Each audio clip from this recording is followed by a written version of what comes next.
Hi everybody, I'm Tori. You're on the mat on our YouTube channel. And I'm thinking about September. I know it's a couple weeks away and I don't want to rush to colder weather, but September is sort of like the new January in that it's a time of year where people like to maybe start new routines or recommit to new routines. And if you're thinking that yoga might be something that you want to incorporate into your routine, then I'm hoping that this video will help you. Now, when people think about coming to yoga, I don't know what they think about it. You know, peace, love, happiness, hugs, granola, patchouli, all of those stereotypes exist for a reason. But also sort of this intimidating thought about being in a room with people who know exactly what they're doing and you know nothing. And so when people call me like, Tori, I really want to start yoga, one of my main questions back to them, one of my first questions is, how do you normally move? Are you a runner? Are you a walker? Do you like high intensity interval classes? Do you like aerobics? And if people answer that they are a mover and they like to move, then chances are eventually they're going to like a Vinyasa or a power flow class. However, to get comfortable in a Vinyasa or a power flow class, what you need to sort of master, or not master, but get more comfortable with, is the actual Vinyasa. And so Vinyasa translates to movement paired with breath, and every movement has a breath. So I thought today what I would show you is just a little breakdown of Vinyasa tutorial, which is sort of moving from the front of your mat to the back of your mat with breath. There's maybe 5 movements involved. But this will give you some options for how to practice it. And then hopefully, once you feel more comfortable with it, you can come into the studio, because I guarantee you this is probably the most difficult, or at least physically challenging part of getting to know yoga, is doing these vinyasas, because they're pretty much in every single yoga class. Once you get into the longer held postures, even if they are physically challenging, you always have a few breaths to sort of get yourself set up into it. Maybe grab a block or a foamy or something that can help you modify and make it a little bit easier. The vinyasa, not so much. You're moving with your breath. Everybody else is moving with their breath. So here's a tutorial. Get a mat, get comfy, and let's start to move, okay? So you start a vinyasa at the top of your mat.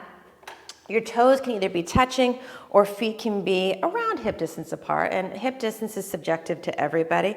I like to have my feet hip distance apart. It just feels better in my body. So you're gonna pick something that feels good for your body. You're gonna stand up tall. This is called mountain pose or Tadasana. Everybody starts here at some point in the yoga class, usually towards the beginning. However, you might come back to it a number of times. So standing in Tadasana, standing tall, your gaze is forward, palms are facing forward, sort of anchoring yourself into the earth without locking everything in. This is a strong pose. It feels physically very stable. Inhale, reach your hands all the way up to the sky. This is called Urdhva Hastasana. It translates hands to the sky. Exhale, forward fold, or Uttanasana.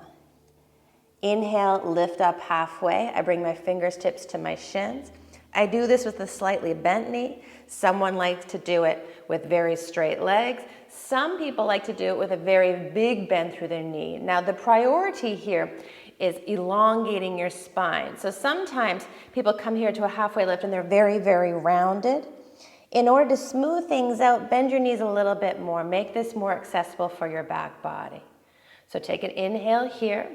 On the exhale, you plant your hands and you step back to either a low plank, which is a half push-up, or no plank. And I like to do this from my knees and then carefully lowering all the way down. Now the next inhale is a little back bend. I'll demonstrate Cobra to you. So hands stay on either side of my chest.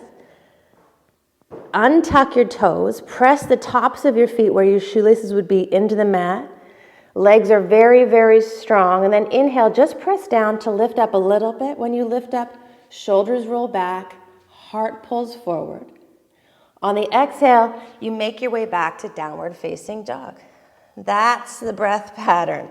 We'll do it a little bit faster just to see how it feels. So take a big inhale, rise high, balls of the feet bend through the knees. You're getting ready to move. On the exhale, make your way to the top of the mat. Doesn't matter how you get there. Inhale, lift halfway up, long spine, fingertips to shins, somewhere on the shins. It doesn't really matter where that is. Exhale, forward fold.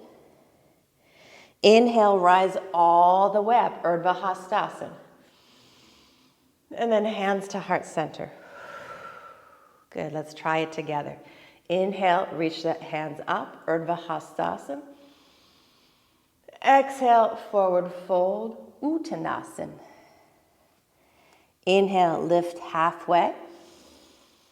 And then plant your hands, low plank or no plank. I do this for my knees. It's a little bit easier physically. Inhale, lift into a back bend. And then exhale your way back to downward facing dog. Full breath in. Stay here for the out. Inhale, rise high, tippy toes, bend the knees. You're getting ready to move. On the exhale, make your way to the top of the mat. Let's do it one more time. Lift up halfway. Exhale, fold. Inhale, rise all the way up, hands to the sky. Lots of energy up. Hands to your heart. Inhale, reach up. Exhale, forward fold. I like to do this with a very big bend through my knee. It just feels better on your lower back.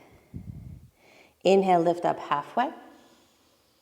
Exhale, step back to low plank or no plank. Inhale, take a back bend. Downward facing dog. Full breath in. Stay here for the out. Inhale, rise high. You're getting ready to move to the top of your mat. On the exhale, you make your way there.